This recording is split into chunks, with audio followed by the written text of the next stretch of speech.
Você já percebeu que às vezes aparece um personagem como aquele Coringa do filme do Batman? Uma pessoa que todo mundo achava que era medrosa e de repente essa pessoa explode uma bomba, mata um monte de gente numa escola e se revolta contra o sistema. Por que será que isso acontece? No dia 13 de fevereiro, uma quinta-feira, às 8 horas da noite, o ex-ministro Renato Janine Ribeiro e Gessé Souza, um dos maiores intelectuais do Brasil e do mundo, vão dar a aula inaugural da nossa pós-graduação. Aula que também vai servir como a última chamada para quem quiser se inscrever na pós. É imperdível. Um abraço e até lá.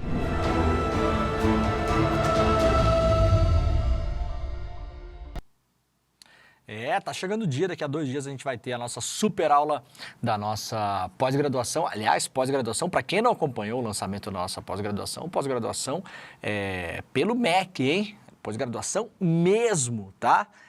A gente lançou a pós faz pouco tempo e agora vai ter a última chance, você vai ter a última chance de entrar na turma, porque a turma deve estar começando agora já, né? Daqui nos próximos dias, quando voltam as aulas aí no Brasil todo, a gente já está começando as aulas oficialmente da turma, então não perca na quinta-feira às 8 horas da noite. No final do programa eu explico um pouco melhor como é que vai ser esse evento, mas é aquele evento gratuito, exclusivo, que você sabe que só tem aqui no ICL. Mesmo que você depois não entre na turma da pós-graduação, você pode participar dessa nossa aula magna com o Renato Janine Ribeiro e o Gessé Souza, na quinta-feira às 8 horas da noite. O link para você conseguir assistir de graça está na tela também pelo QR Code despertaicl.com.br. Muito bem, estamos começando o Desperta de hoje, 7 horas e 2 minutos. 7 horas e 2 minutos, agora eu estou tentando me habituar a usar relógio, que é a 8ª vez que eu tento fazer isso, viu, Alex? Você usa relógio, Alex? Fã de relógio, não. Pois é, eu também não, mas agora eu comprei um que faz, que mede, até o Edu que me indicou, que mede o batimento cardíaco, se dormiu, se não dormiu. No meu caso está explodindo o relógio já, no caso, né? Em relação ao sono, o relógio está confuso. Ele acha que tem alguma coisa errada, do ser humano que não dorme. Mas estamos aqui, agora toda vez que eu tenho que olhar a hora, eu faço assim. Alex, olha que legal. Modernidade chegou. A modernidade chegou, né? Estou me sentindo praticamente o Santos Dumont do jornalismo, né?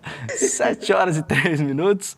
Muito bom dia para todo mundo que já está por aí. Estamos começando o programa de hoje. Este é o Desperta ICL. Você sabe, nós estamos ao vivo todos os dias, das 7 às 8 horas da manhã. Aliás, aproveitem, porque quinta-feira, Alex é meu último Desperta da história.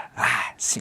Encerraremos um ciclo histórico. Para quem não sabe, na semana que vem a gente já vai começar uma programação nova no ICL, a gente tem muita coisa nova, tem muita novidade esse ano. Vamos aos poucos, né? Mas semana que vem a gente já faz uma transição. O nosso querido Fábio Panunzi vai assumir o Desperta ICL, sim, para quem não sabe, né? A gente já anunciou isso e eu vou começar a fazer o ICL Notícias primeira edição, então a gente vai estar juntos de todo modo, todos os dias às 8 horas da manhã. Entro só um pouquinho mais tarde, o Panunzi abre o dia pra gente aqui e depois a gente toca o N1. Então hoje, terça-feira, amanhã, quarta-feira, depois na quinta-feira é o último dia que eu vou fazer o Desperta, porque na quinta-feira a gente vai para Porto Alegre para participar da cerimônia do Prêmio Best, né? A gente já ganhou o Prêmio Best, aliás, aqui vários prêmios e bestes.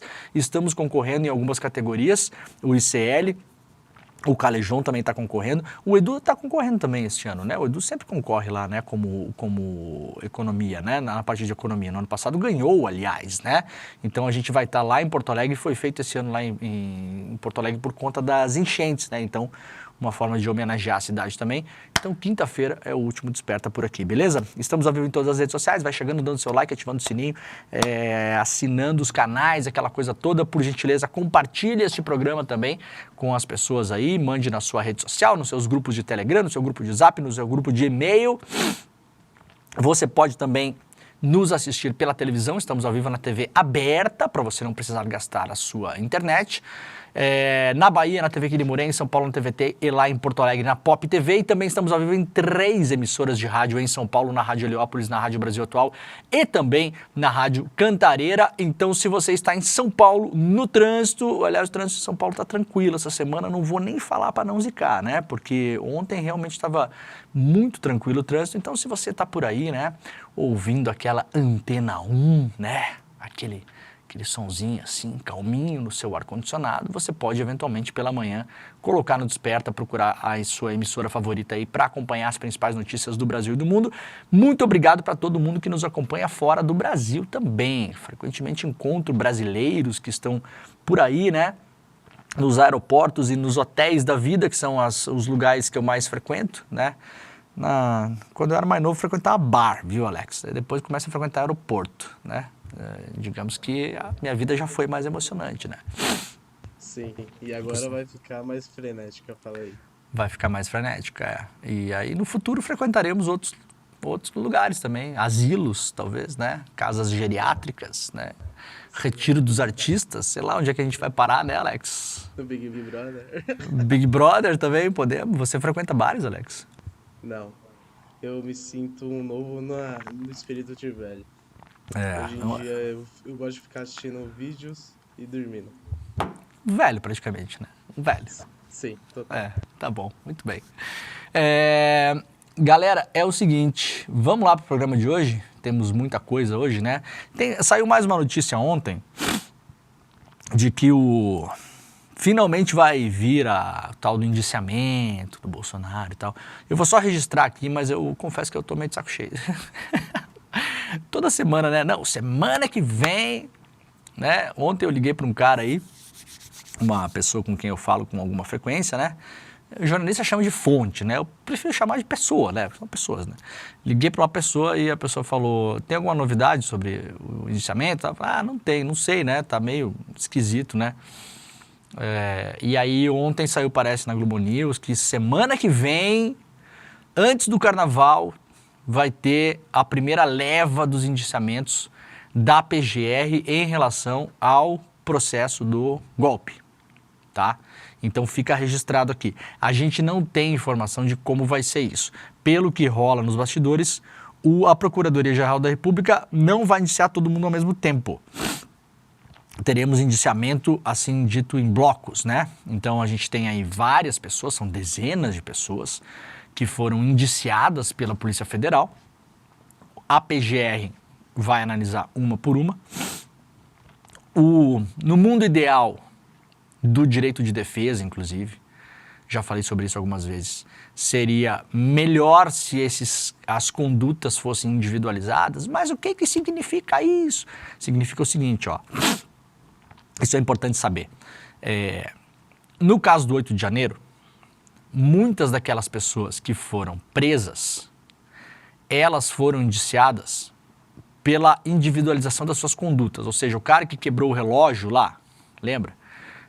Ele foi denunciado por, entre outras coisas, quebrar o patrimônio público histórico. Tem um crime específico para isso, né? Outras pessoas não, porque não há indícios de que fizeram. Mas, em alguns casos, algumas pessoas foram denunciadas pelos assim chamados crimes de multidão, né? Crime de multidão, por exemplo, é quando tem um linchamento. O exemplo mais clássico nesse caso é o linchamento, né?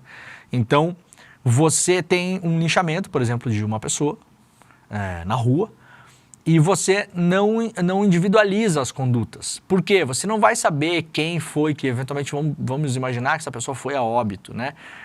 Quem foi daqueles 5, 6, 7, 8, 9 homens que estavam lá praticando linchamento que desferiu o golpe que levou a pessoa a óbito, por exemplo. Você não tem como saber disso, né? Então você não individualiza necessariamente as condutas.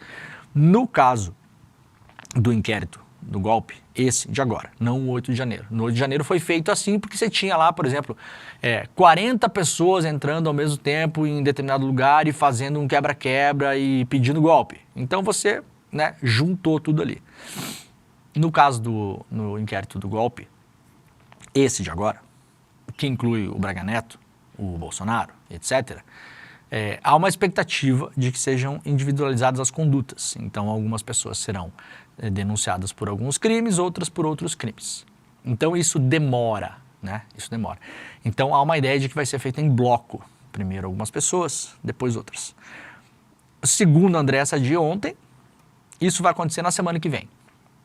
Mas eu repito, já é a quinta semana que vem que a gente vê na imprensa. Então, Não sabemos, na verdade, tá? Não se sabe.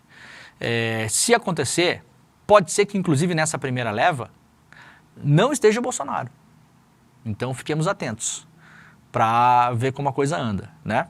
A gente vai ficar monitorando por aqui. Qualquer novidade, estaremos de olho. Se lembrem, aliás, se a denúncia acontecer fora dos horários que a gente tiver ao vivo, tem uma possibilidade muito grande da gente fazer um programa especial, tá?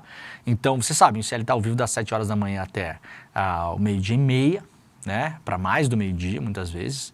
Então, a manhã toda, todos os dias, de segunda a sexta, estamos ao vivo. Se acontecer nesse horário, a gente está aqui. Se acontecer às 6 da tarde até às 7h30 da noite, estamos aqui também com o CL Notícias segunda edição, com a Gabi Varela e o Rodrigo Viana e o Chico Sá. Se acontecer num horário diferente disso, e mesmo se for no final de semana, sabe-se lá, fiquem atentos, se vocês pescarem a notícia em algum lugar, corram para o YouTube e procurem o canal do CL para ver se a gente não está ao vivo, que tem uma possibilidade muito grande da gente entrar ao vivo para fazer a cobertura da denúncia, tá bom? Então bora. Brasil terá ondas de calor, termômetros podem atingir 7 graus acima da média. O Climatempo afirmou na segunda-feira que o Brasil deve enfrentar 2 ondas de calor simultâneas e que as temperaturas podem chegar 7 graus acima da média em algumas regiões. Essa onda de calor que vai se instalar sobre o sudeste e também áreas do centro-oeste e do nordeste do Brasil, portanto pegando quase todo o país aí, né? Não é a mesma que já afeta o sul do Brasil. Eu estava no sul essa semana e olha, realmente, aliás, as aulas no Rio Grande do Sul que eram para começar na segunda-feira agora, não começaram devido ao calor, para vocês terem uma ideia. Teve lugares que a sensação térmica chegou a 50 graus. E aí o governador Eduardo Leite, a princípio, não queria se mexer, não queria fazer nada, né? E aí teve uma luta lá do CEPERS, do Sindicato dos Professores do Rio Grande do Sul, que é muito atuante, muito forte, né?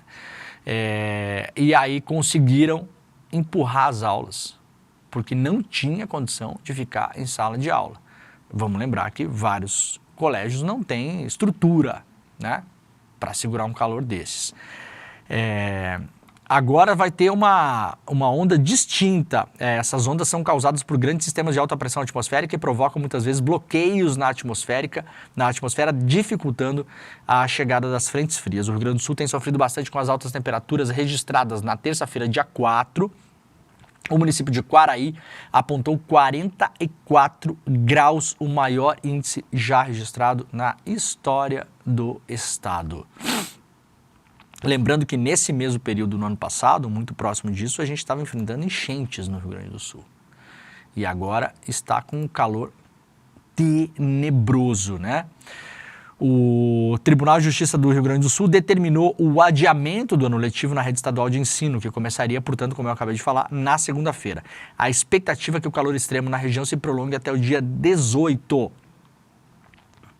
Essa nova onda que chega vai ser muito mais longa, então essa é uma preocupação porque essa onda de calor deve atuar com sua maior força sobre todos os estados da região sudeste, as áreas mais a oeste e sul do Mato Grosso do Sul, áreas da fronteira com o Paraguai, ao norte do Paraná, centro-oeste da Bahia e áreas do sertão do Piauí e do Pernambuco.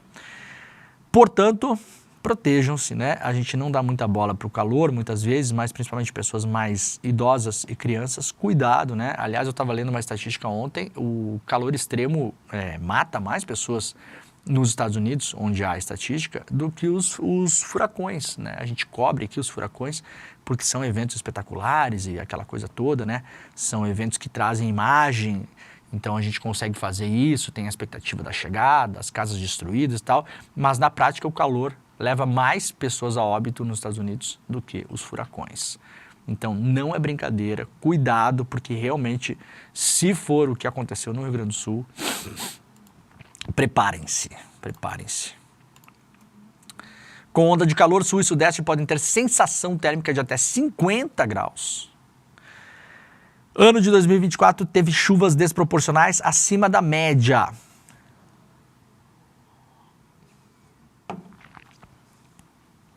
O ano de 2024 foi marcado por um recorde na temperatura média global, atingindo 1,6 graus acima dos níveis pré-industriais. Agora, cientistas apontam que as chuvas caíram em quantidade acima da média e com distribuição irregular, castigando desproporcionalmente algumas regiões do planeta, como o sul da Ásia e a Austrália, e também o sul do Brasil, né?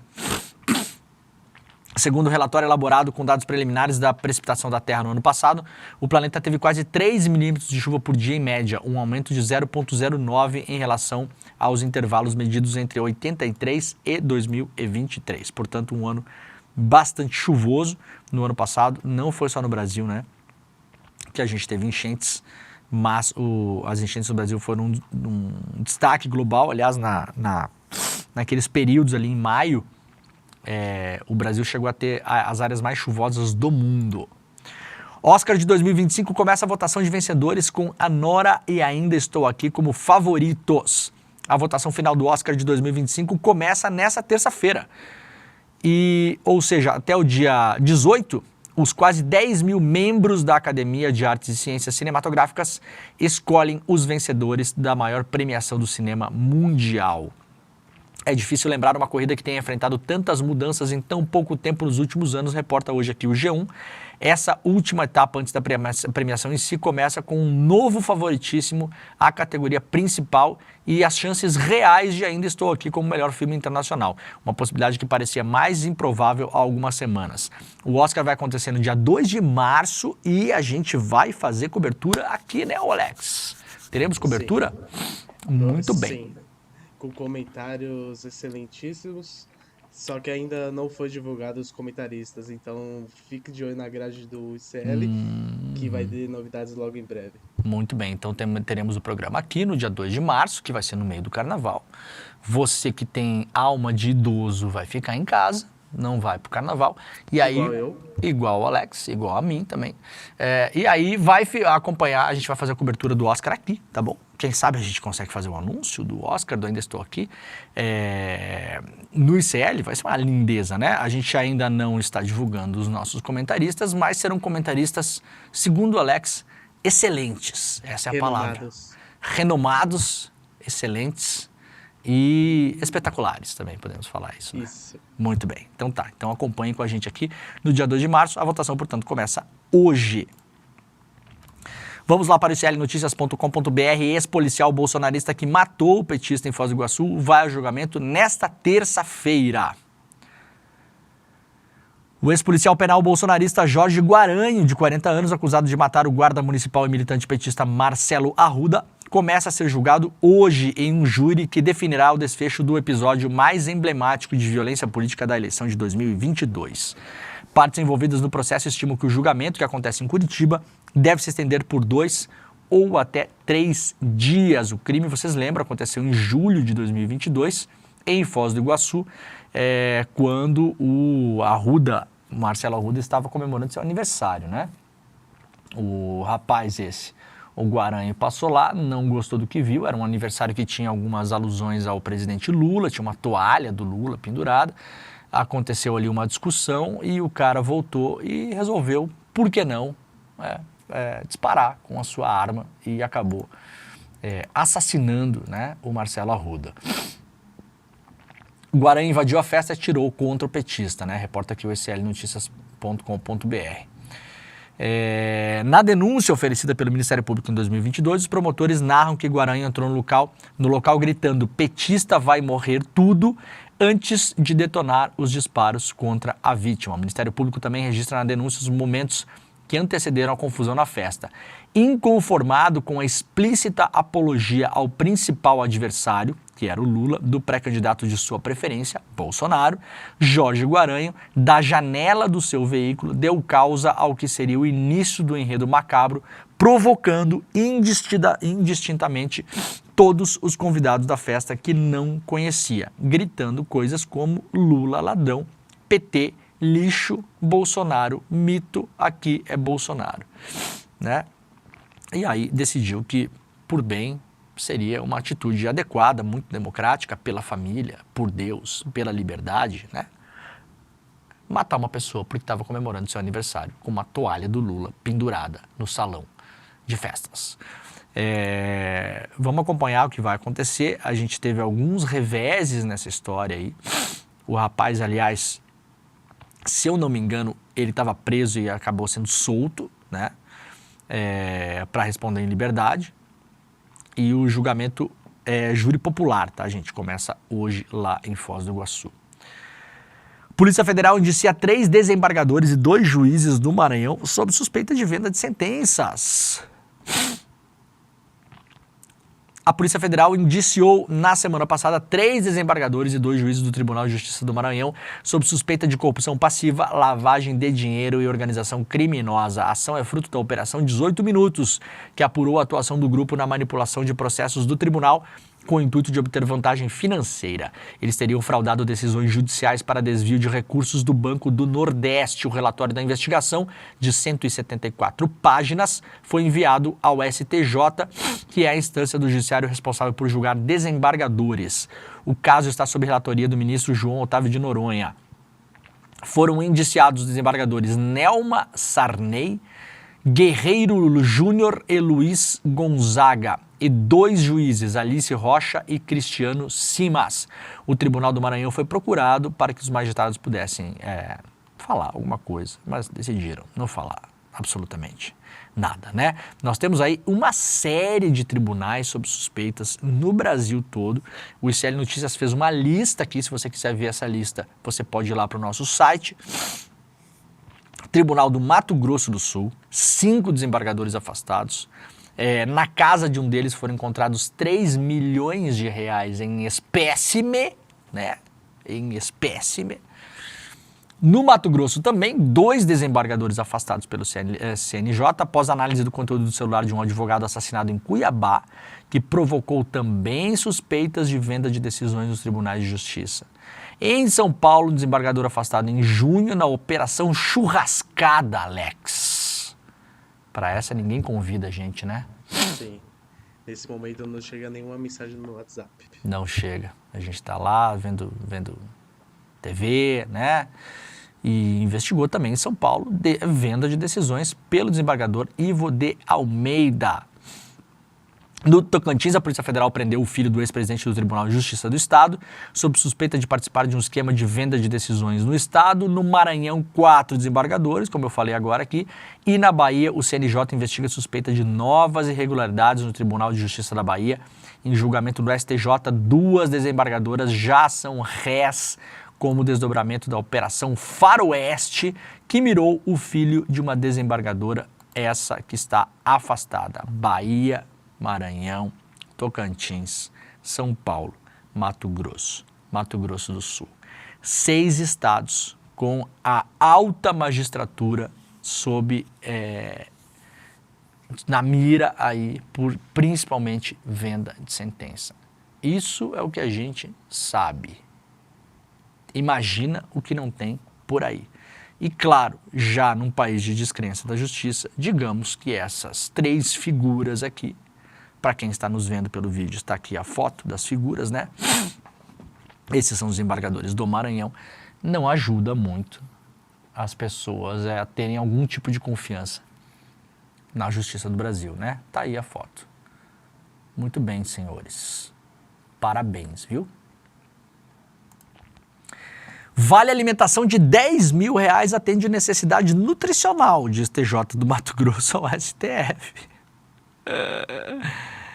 Isso me dá uma fome essa hora da manhã, gente. O Tribunal de Justiça do Mato Grosso afirmou ao Supremo Tribunal Federal que o pagamento do Vale Alimentação de R$10 mil a servidores e magistrados é legal e cumpre a função de assegurar a cobertura das necessidades nutricionais diárias de uma pessoa humana.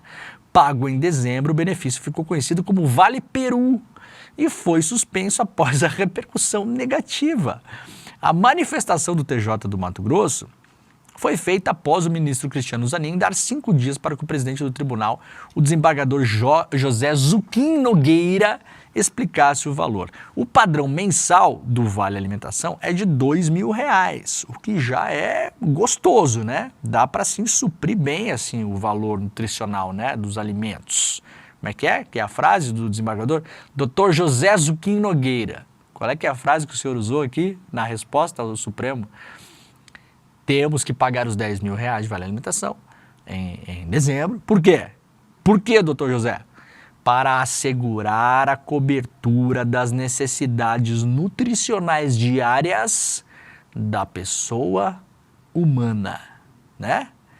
Que beleza! No documento, o TJ diz que o objetivo da administração sempre foi garantir que o auxílio alimentação cobrisse de maneira digna as despesas alimentares dos servidores e magistrados. Tal benefício, disse o Dr. José, não deve se limitar a um mero caráter formal, mas sim assegurar a cobertura das necessidades nutricionais diárias da pessoa humana, com dignidade, equilíbrio e em conformidade com as boas práticas alimentares. Segundo o tribunal, os magistrados devem devolver o valor, doutor José. A maioria fez a devolução por meio de depósito ou transferência bancária. Outros optaram pelo desconto integral na folha de pagamento de janeiro. Servidores chegaram a acionar o STF para não devolver auxílio alegando boa-fé. Na manifestação enviada ao Supremo, o doutor José citou a Constituição e o salário mínimo como garantias das necessidades vitais do trabalhador. Disse o doutor José: em razão disso, é ainda mais evidente que o Poder Judiciário tem o dever de garantir aos seus servidores e magistrados o pleno atendimento dos princípios constitucionais no que diz respeito aos subsídios e demais verbas a que fazem jus, né? O tribunal afirmou ainda se tratar de um ajuste pontual e que o valor de 10 mil é bastante razoável quando diluído ao longo de todos os meses do ano, o que não foi o caso. Limitações impostas pelo orçamento frequentemente inviabilizam a concessão de reajustes contínuos e permanentes. Atenção, isso aqui é importante o que o desembargador do TJ está falando. Atenção a essa frase. Isso aqui é o cerne de toda essa questão. Que, aliás, é o que levou a Associação dos Magistrados Brasileiros a Brasília, em dezembro, para fazer lobby à luz do dia, em pleno Congresso, para que não fossem limitados os penduricalhos ao teto constitucional. Atenção a essa frase do desembargador. Limitações impostas pelo orçamento frequentemente inviabilizam a concessão de reajustes contínuos e permanentes. O que ele está dizendo aqui, gente? O teto constitucional do salário, ou seja, nenhum servidor público pode ganhar acima do que ganham, por exemplo, os ministros do Supremo Tribunal Federal no Brasil. Se não me engano, hoje é um salário de R$44 mil. Segundo o desembargador, esta lei inviabiliza com que eles ganhem aumentos. Então, eles inventam outras coisas. Olha, se não fosse um operador da justiça, eu diria que, assim, no mínimo, assim, ignorância, né? Uma coisa assim desastrada para falar. Agora, a gente vê um desembargador falar o seguinte, gente, eu vou apertar aqui a tecla SAP. Como tem uma lei que impede que a gente ganhe um salário melhor, a gente vai driblar a lei com outros penduricalhos. É isso que o desembargador está falando. Entendemos todos? Diante desse contexto, conclui-se de forma incontestável pela estrita legalidade do pagamento idealizado por esta Corte Estadual, né? É uma palhaçada. Muito bem, fez bem. O STF está em cima disso, aliás, a gente vai falar outras ações que o Flávio Dino tomou aqui, ó. Por exemplo. Flávio Dino fala em vale tudo e nega a magistrado retroativo de auxílio alimentação. O ministro do STF negou nessa segunda-feira o pagamento de auxílio alimentação retroativo ao magistrado de Minas Gerais. A pessoa que entrou com a ação reclamava o pagamento de 5 anos retroativos de auxílio alimentação pelo período em que atuou como juiz auxiliar. Segundo ele argumenta, os valores só passaram a ser pagos em junho de 2011, quando foi editada uma resolução regulamentando o benefício, mas deveriam ter sido pagos desde o seu ingresso porque, por isonomia, já eram pagos a integrantes do Ministério Público. Pelas contas do ex-juiz auxiliar, eram devidos a ele R$25 mil, além da correção monetária.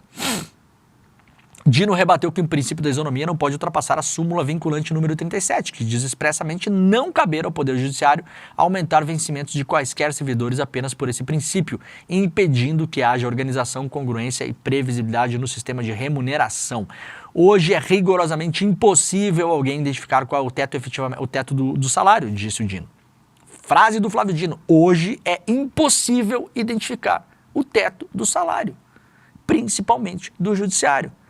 Quais parcelas são pagas e se realmente são indenizatórias, tal a multiplicidade de pagamentos, chamados penduricalhos, com as mais variadas razões enunciadas, diz o Dino. Isonomia, para cuidar de acervo, ou é compensação, ou é venda de benefício, né? Tudo isso colocado pelo Flávio Dino.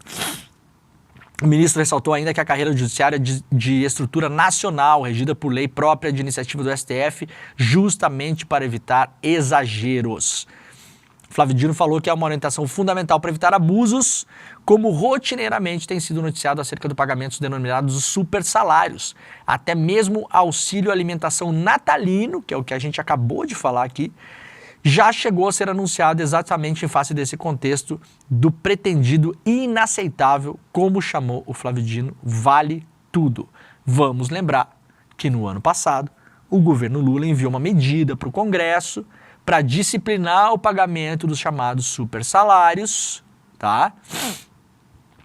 Que representaria uma economia de 5 bilhões para os cofres públicos. A Associação de Magistrados do Brasil foi ao Congresso, fez lobby e o projeto não foi votado. Muito bem, né?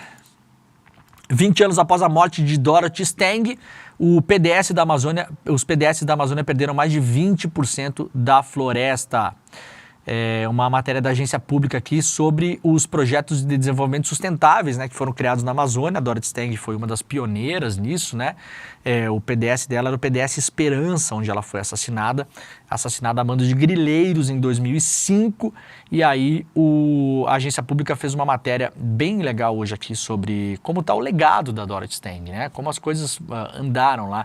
Esses PDS são grandes porções de mata, onde as pessoas vivem e conseguem fazer um manejo florestal ali, né? Viver ali, tirar o seu sustento da floresta de modo a não destruí-la. Esses são os projetos que estavam, um dos quais a Dorothy Stang, através da Comissão Pastoral da Terra, se envolveu na época. E aí temos aqui uma matéria mostrando como está a condição dessas terras hoje. A matéria está publicada lá no slnoticias.com.br também, né?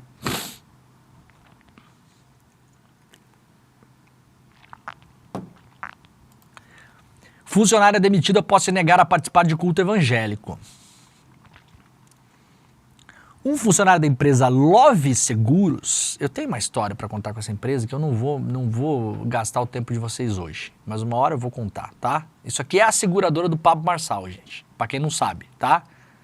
Love Seguros, com 2 Os, né? Love Seguros é a tal da seguradora do Pablo Marçal. Um cidadão bateu no meu carro em dezembro, pra vocês terem uma ideia. Hoje nós estamos em 11 de fevereiro. Não recebi até agora, Alex. Sim, eu vi toda a sua indignação no seu Instagram. Não recebi até agora. Pela primeira vez na vida, eu consegui comprar um carro zero. Primeira vez. Assim, pensa a pessoa feliz. Pessoa feliz, né? Um carrinho zero, carrinho pequenininho, assim, nada demais, né? Compramos o carrinho. 30 dias. Estava andando com o carro, nem 30 tinha.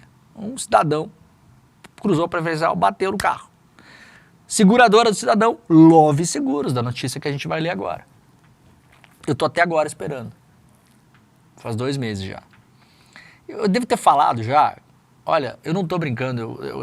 Eu vou fazer um print do meu celular uma hora dessa, eu vou mostrar no programa. Eu devo ter falado com umas 10 pessoas diferentes. Cada pouco vem um, assim. Eu vou contar essa história com mais detalhes outra hora. Agora, essa empresa dessa notícia é a seguradora do Pablo Marçal. Aliás, Caio, você está aí ouvindo? Alex, o Caio está aí. Não Está aí.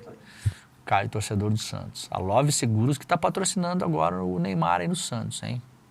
O Santos que fique de olho que o Santos não vai ver a cor desse dinheiro. A Love Seguros está com um negocinho na manga. Queria saber da diretoria do Santos. Quanto que custa, será?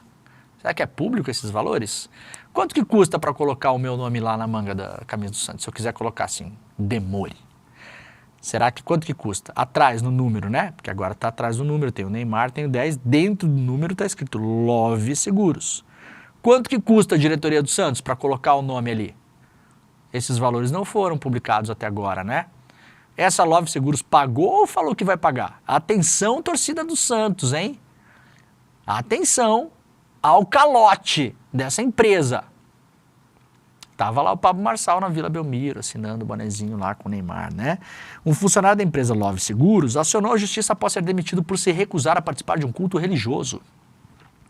O caso ocorreu em Belo Horizonte, Minas Gerais, e foi registrado em vídeo que viralizou nas redes sociais. Na gravação, o presidente da empresa aborda o funcionário e questiona sua decisão de não participar do culto. Se você quiser ser humilde e ficar todos os dias nos cultos, disse o CEO, chamado Kese de Cunha.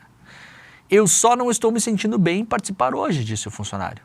E aí, se você não está bem para ficar no culto, disse o tal do CEO, você não está bem nem para estar dentro da empresa. O trabalhador, então, reafirma que não permanecerá e deixará o local. Me mandou embora, estou demitido porque eu não quero participar do culto, comentou. Ele estava gravando essa conversa, né? Tá aqui a conversa. E não sei se a gente está com som aí, Alex, a gente consegue reproduzir isso aqui? Eu acho que não. Não? Tá bom. Mas ele tá aqui, ó. Ele gravou, ó. Vocês estão vendo, ó. Aí, ó. Tá falando com o cara e falando, não vou participar hoje, aquela coisa toda. E Sim. aí o funcionário, eu vi esse vídeo no TikTok. Ele fala assim, se você não serve pra participar do culto, você não serve pra ficar na empresa. é isso aí. E dispensou ele. Aí, ó. E aí o cara sobe a escada e vai falando, ó, pô, me dispensou e tal, não sei o que, né? O diálogo aconteceu no dia 27 de janeiro, mas só teve repercussão nesse final de semana quando o vídeo viralizou nas redes sociais. O caso foi levado ao Tribunal Regional do Trabalho e denunciado ao Ministério Público do Trabalho também. Segundo a defesa do empregado, a empresa possui um culto organizacional que impõe práticas religiosas aos colaboradores, obrigando a interrupção das atividades para a participação de cultos às segundas-feiras, o que demonstra total descaso com a liberdade religiosa. Lembrando, empresários, eu tenho visto, aliás, até empresários de empresas menores aí, levar pastor na empresa, tá? Não pode, gente. Não pode. Ah, mas eu não posso levar um pastor. Não pode. Ah, mas a empresa é minha, eu faço o que eu quero. Não faz o que tu quer. Ué, pode montar um laboratório de metanfetamina igual o Breaking Bad dentro da empresa? Não pode. Ora, tem uns argumentos que a gente ouve, né, que às vezes dá vontade de dar... Mas a empresa é minha, eu não faço o que eu quero. Não. Ai, que ruim, né? Pois é. Chama-se vida em sociedade. Contrato social, chama. Né? Então, os caras pensaram nisso lá atrás, uns ingleses aí. Dá uma olhada lá depois. O João, né? Foi o João Locke, né? Então não pode, cara. Imagina, você tem um cara lá que é de outra religião, sei lá o quê. O cara é um bandista, o cara é espírita. Ateu. Eu, se for convidado a participar de um culto numa empresa, não irei, porque eu sou ateu. Até vou, porque assim, eu sou um ateu bem intolerante, né? Não tenho muita, assim... Já fui em culto de tudo que é tipo. Se a pessoa tá num lugar e tá lá, né? Vamos dar... Eu dou a mãozinha, não tem problema. Tem gente que não dá, que não gosta, que não quer. E tem que ser respeitado. Não pode impor esse tipo de coisa, né? Falam muito em fundamentalismo religioso, né? Os talibã... não sei o quê, os muçulmanos, né? Cada pouco vem essa coisa. Isso aqui, ó. Qual que é a diferença? Essa Love Seguros, além de ser uma caloteira, Alex. Caloteira, que não tá pagando meu carro. Que agora nem quero mais saber deles também. Já acionei meu seguro e agora a gente vai resolver na justiça. Ter que processar a empresa do Pablo Marçal. Alex, qual que é a chance de 1 a 10 de eu ver a cor desse dinheiro na minha vida? A mesma que o Guga teve na aposta das eleições. A mesma, né? O Guga apostou com o Pablo Marçal o quê? Qual que era a aposta mesmo? Se eu não me engano, eram uns 10 mil reais. 10 mil reais, isso. Aí, ou mais, não lembro muito bem. Isso. E ele Que não pagou. Que o Marçal ia o quê? Chegar no segundo turno? O que era? Ganhar a eleição? O que era? Isso, acho que sim. Se isso. era eleito ou não. Aí, você imagina, e tá gravado, né? O Guga Noblar, 60 mil. 60 mil que o Marçal ia ganhar e não conseguiu. Isso. Guga Noblar gravou, tá gravado. O Marçal apostando com o Noblar que ia ganhar a eleição e se não ganhasse ia pagar 60 mil reais pro Guga Noblar. Pagou? Não pagou. Vai pagar? Não vai pagar. O negócio do meu carro pagou? Não pagou. Vai pagar? Não vai pagar. Atenção, Santos, que tá patrocinando camisa do Neymar com a Love Seguros. Eu vou profetizar, Alex. O Santos não vai receber esse dinheiro. Amém. Tá profetizado. Amém. Amém, irmãos? Amém. Amém. Demore, Amém. Ah. a gente tem um vídeo passado. Quer que passe aqui na tela? Passa o vídeo do rapaz aí, vamos lá. Tá já. Então eu posso ir embora. Amigo, já tá liberado, já era pra você ter ido. Não, tá. Se você quiser ser humilde e ficar todos os dias nos cultos, você tá. Não, eu só não tô me sentindo bem de participar hoje. Deixa eu falar com você. Se você não tá bem pra ficar num culto, você não tá bem nem pra estar dentro da empresa. Não, tudo bem, não vou debater Ok? isso, não.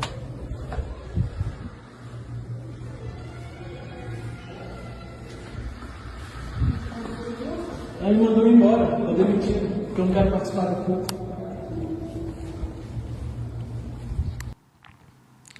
Muito bem, muito bem. Se você quiser ser humilde e ficar no culto, imagina se a pessoa responde assim, mas presidente, eu sou humilde, o problema é que eu sou do Satanás.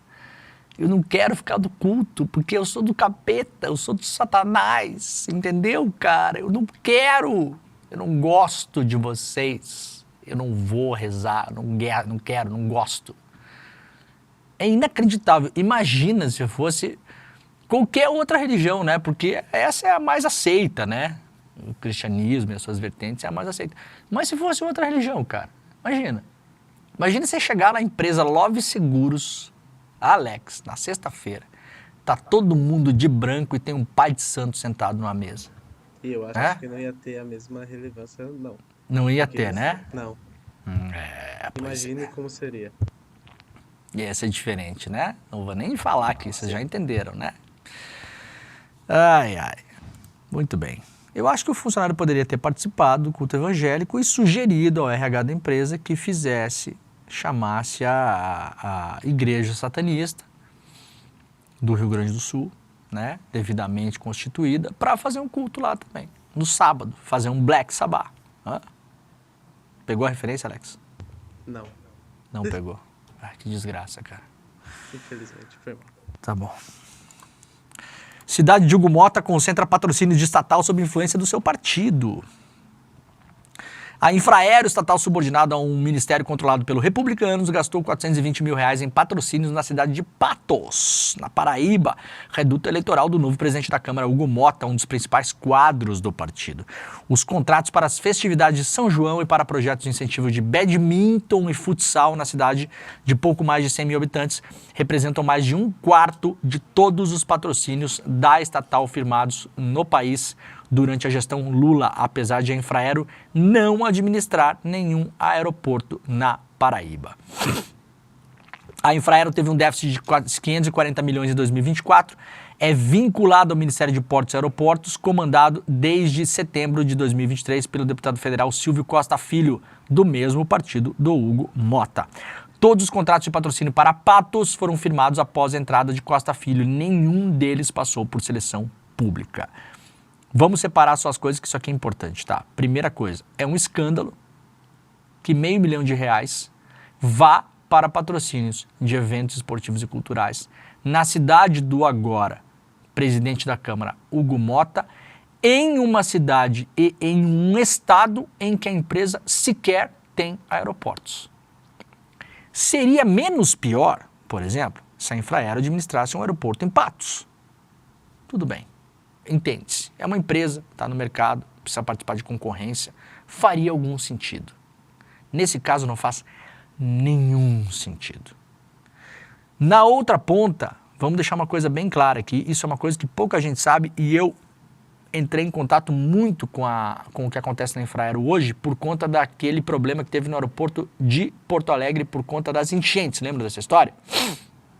Alagou o aeroporto em Porto Alegre, é concedido a uma empresa alemã chamada Fraport, que aliás é uma empresa de economia mista, comandada pelo estado de Hesse, na Alemanha, portanto de controle estatal.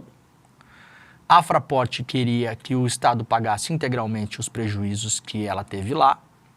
Nós compramos essa briga pública aqui e de barato economizamos aí algumas centenas de milhões de reais. Só com o trabalho que a gente fez aqui no ICL. Não tô de brincadeira, né? Quem acompanhou essa história aqui no Desperta sabe, né? Então, eu fiquei por dentro muito do que acontece na Infraero. A Infraero já foi a maior, ou se não a segunda maior administradora de aeroportos do mundo, tá?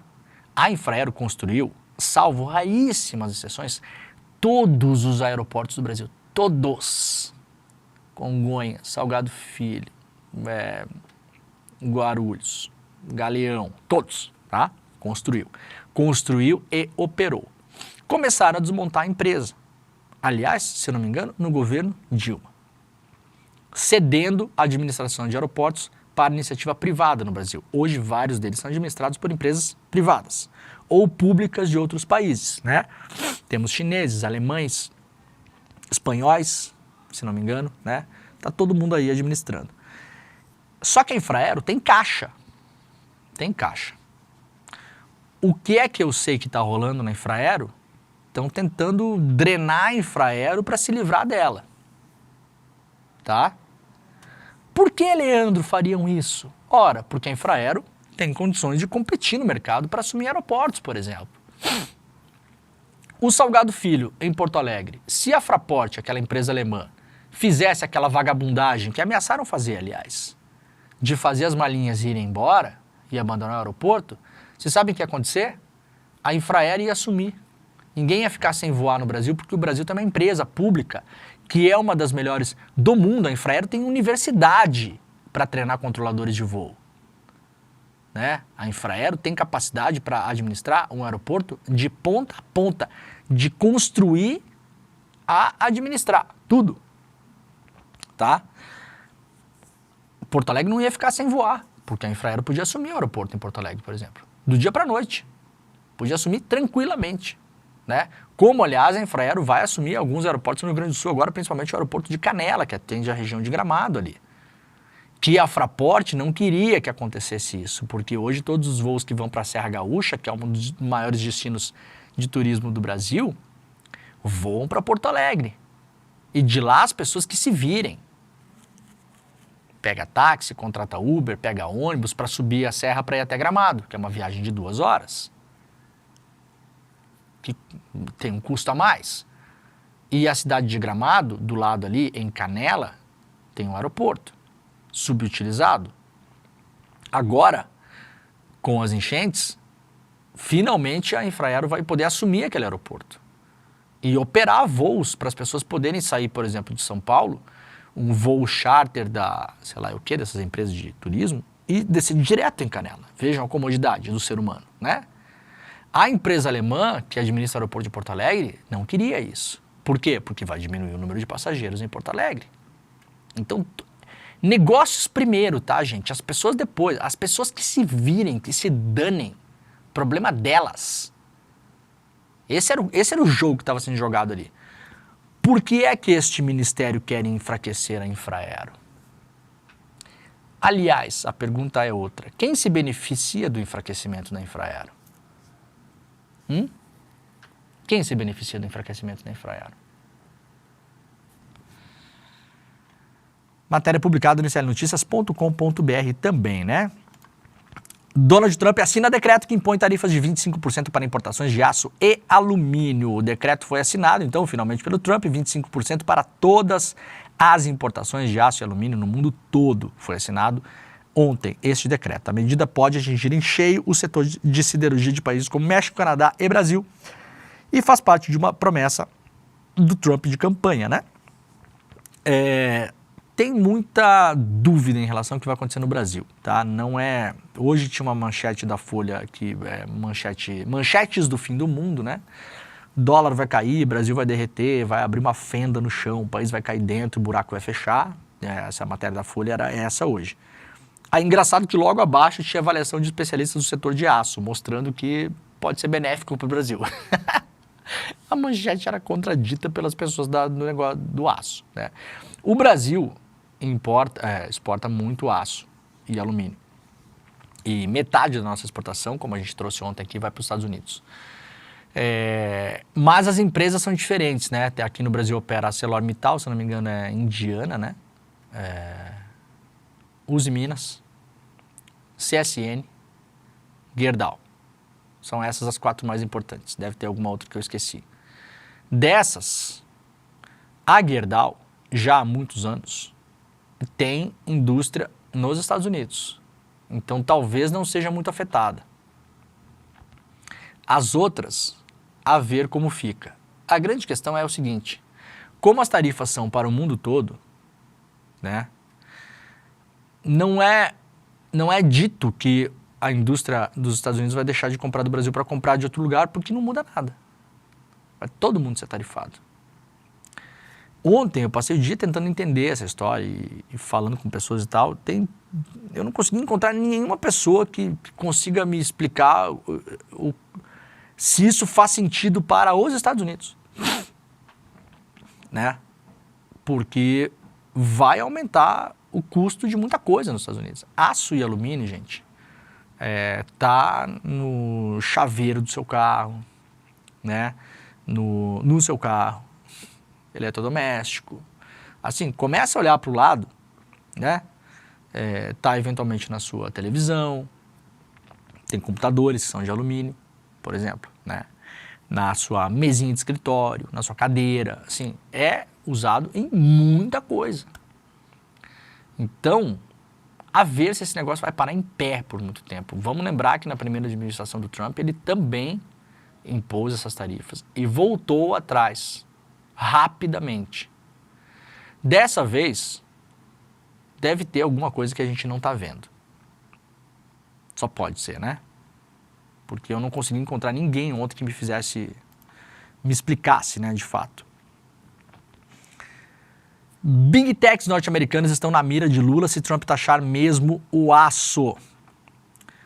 Com a notícia de que o presidente Trump deve taxar o aço e o alumínio, o governo Lula foi noticiado ontem pela coluna da Mônica Bergamo na Folha de São Paulo, pode revidar taxando as empresas norte-americanas que operam no Brasil, são elas Google, Meta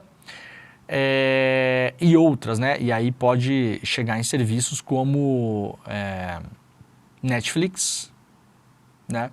Amazon, etc. Aqui fala Spotify, mas o Spotify não é estadunidense não, galera. Eu acho que é sueco o Spotify. Ô Alex, dá uma checada pra gente aí, eu acho. Pra já. Eu acho que o Spotify a sede do Spotify é na Suécia.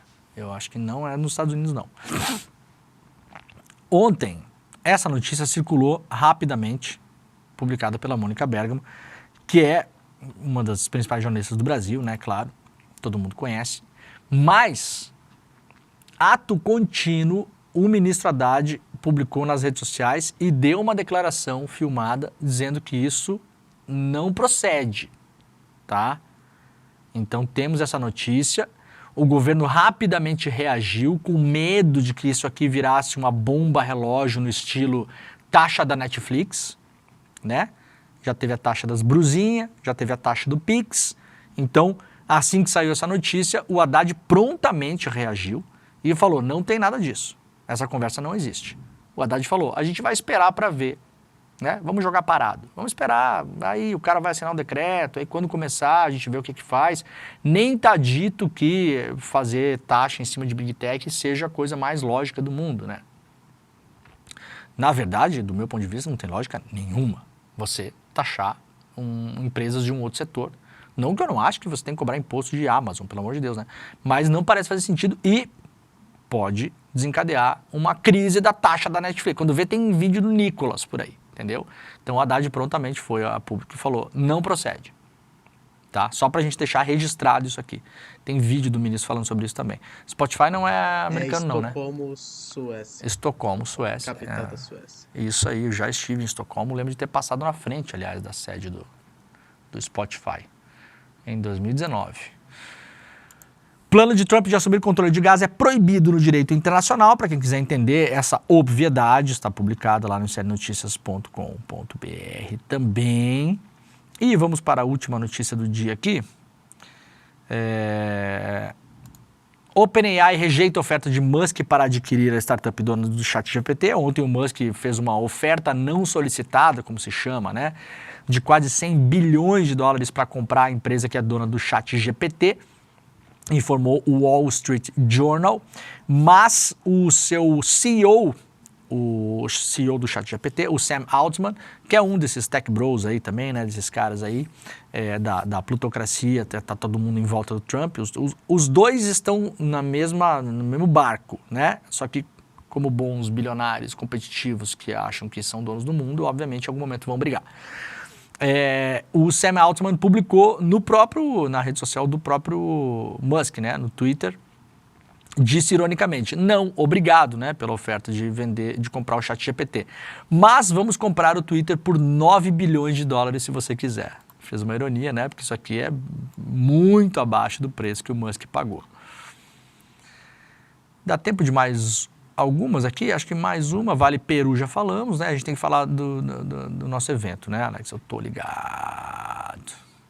Beleza, vamos lá. Bolsonaristas usam fala de Hugo Mota sobre o 8 do 1 para buscar apoio ao PL da anistia. Falamos muito sobre isso no ICL Notícias, primeira edição.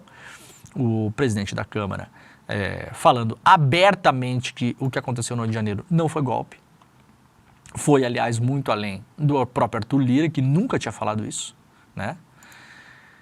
E o José Múcio, ministro da Defesa do governo Lula, defendendo o parlamentarismo no Brasil. Então, preparem-se, a gente está aí numa grande discussão sobre presidencialismo, semipresidencialismo e parlamentarismo, não sei o quê. Essa coisa deve avançar na Câmara, aliás. E o Múcio, de novo, ministro do governo Lula, da Defesa, titubeou em classificar os atos do 8 de janeiro como golpistas e criticou o que ele chama de revanchismo, tá? Defende diferenciar penas pelo 8 do 1 e diz que a anistia cabe ao Congresso. A matéria está publicada na Folha de São Paulo. Isso foi uma entrevista que ele deu ontem no Roda Viva, lá da TV Cultura, né? Então, de novo, jogando água aí no chope de quem quer ver, de fato, o julgamento dessas pessoas, tá bom? O programa está acabando, olha, não esqueçam, daqui a 2 dias, ou seja, na quinta-feira à noite, às 8 horas da noite, nós teremos mais uma aula magna online, aberta, exclusiva, gratuita aqui no ICL, com o Gessé Souza e o Renato Janine Ribeiro, ex-ministro da Educação do Brasil. O nome da aula, o título chama-se A Vingança dos Humilhados. Entenda como as elites do país condenaram os mais pobres à autodestruição. Tem como mote o livro do Gessé, O Pobre de Direita, que já é um best-seller no Brasil. Pega o gancho daquela história do tio França, aquele rapaz que acabou tirando a própria vida na frente do STF, explodindo uma bomba na própria cabeça, né?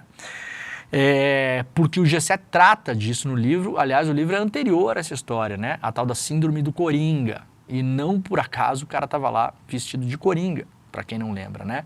Então essa vai ser mais uma super aula na quinta-feira, 8 horas da noite, gratuita. Para fazer inscrição, despertacl.com.br, ou você pode ir aí no QR Code que está aqui, rapaziada. Muito bem, tá bom? Amanhã estaremos de volta, daqui a pouquinho tô lá no ICL Notícias, primeira edição, a gente se vê logo, vou só tomar uma aguinha. Um beijo, tchau. Há uma pergunta que não quer calar.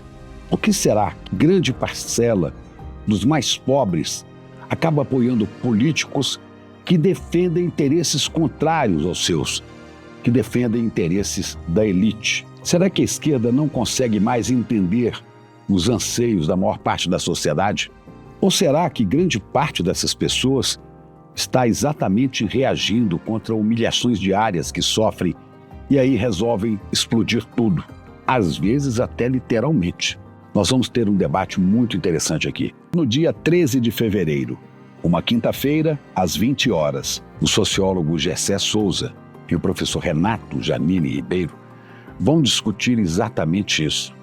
Como as elites econômicas levam um país, e principalmente os mais pobres, à autodestruição.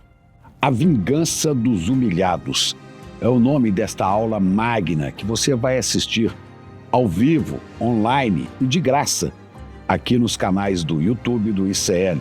É o começo do curso de pós-graduação do ICL. Se inscrever é de graça e você só tem a ganhar, só tem a aprender. Fique de olho, é a última chance para a primeira turma do pós do ICL.